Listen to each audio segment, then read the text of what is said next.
The Papuan languages of New Guinea have some crazy complicated verbs that can express an entire sentence in English in a single word. Here's a verb in the Yimas language, which means let them first put it on them inside. You can see it's got a subject prefix on the front and a direct and indirect object prefix on the back. It also has an imperative suffix for commands and pieces meaning likely, first, inside, and touch. So there's a lot going on in just this one word. Hi, I'm Danny. I post about the science and diversity of language, and this is part 4 of my series on Papuan languages of New Guinea. Here's another example from the Tyor language where the verb means he has tied it for me. This word also has subject and object affixes, but in different places in the verb than they were for the Yimas language. It also has a benefactive suffix, which indicates that the action is being done to or for someone, and a perfect aspect suffix, which is like the has done tense in English. Not all Papuan languages are this complex though. Some languages are pretty simple with just the occasional tense suffix, like in this example from Miyak. Now in most languages of the world, you indicate the person and number of the subject in a single suffix. So in Spanish, for example, the O suffix at the end of hablo indicates that the speaker is first person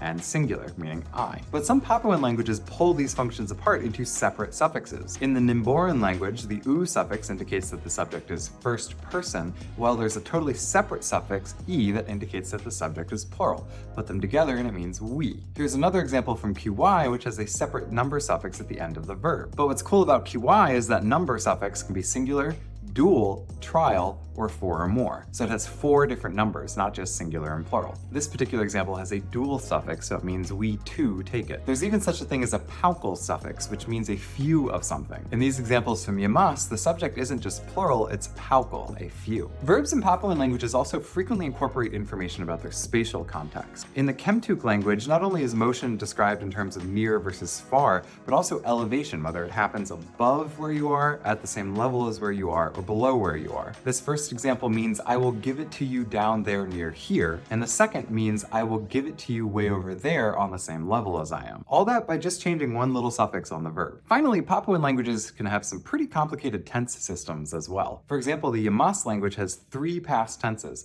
one for yesterday up to about a week ago, and one for any period before that. It also has 2 future tenses, one for tomorrow and one for any time after tomorrow. So verbs in Papuan languages can get pretty complicated. Now imagine what happens when you start combining them into compound verbs, and that's what we'll talk about in our next video.